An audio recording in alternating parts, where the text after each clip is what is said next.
Alright guys, today I'm going to show you guys some ways to use your flexibility. So I'm going to make this video for a couple reasons. If you're flexible, you can use that to your advantage against stronger people who tend to be less flexible.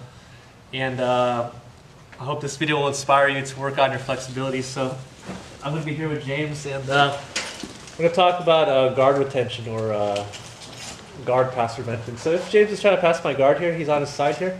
One way I can prevent the guard pass is to throw my leg over his face here. Okay. So now the more flexible I am, the closer he can get to me, with me still being able to get the leg over his head. Okay.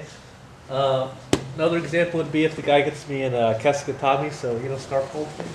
Right. One escape I can do from here is I can push his face away, get my hips out, throw my leg over his face. Okay.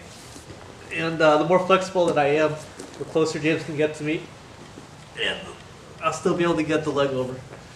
Okay, next example is going to be when the guy has me in the mount position. So when the guy has me in the mount here, if I have a lot of hip adduction, it's going to be easier for me to get this ankle here.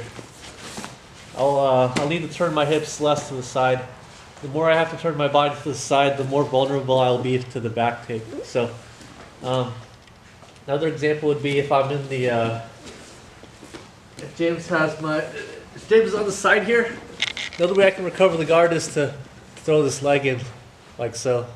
So here I'm using external rotation of the leg, and I can get the lasso. If I can get this, then I can establish my guard that way.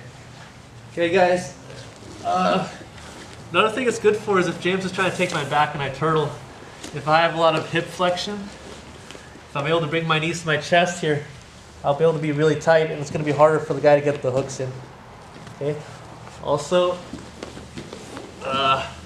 if James is trying to pass my guard, if I have a lot of hip flexion, if I'm able to bring my knees to my chest here, it's going to be hard for James to pass the guard or establish side control, because he needs to put his chest onto my chest. So as long as I have this barrier here, it's going to help me prevent the guard pass. Same for north-south. If James tries to go north-south, I have my knees to my chest here, it's going to make it difficult for him to pass. Same thing for knee on belly. If the guy tries to jump up and put the knee on belly, I can slide this knee in, like so. It'll help me sort of get my guard back. Alright, next example is going to be the double underpass. So let's say James starts getting the double underpass. Double underpass is hard to get against people who are flexible, and it's easier to get on people who are not so flexible. So let's say James stacks me, right? I can actually put my feet on the ground.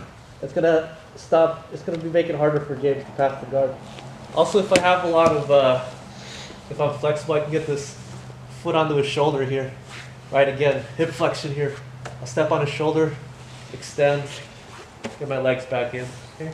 Same thing for the over-under pass. So say James hugs me here. Right, one way I can recover guard is if I can get this foot on the shoulder. If I can get this here, same thing, I'll extend, get my space, and recover the guard.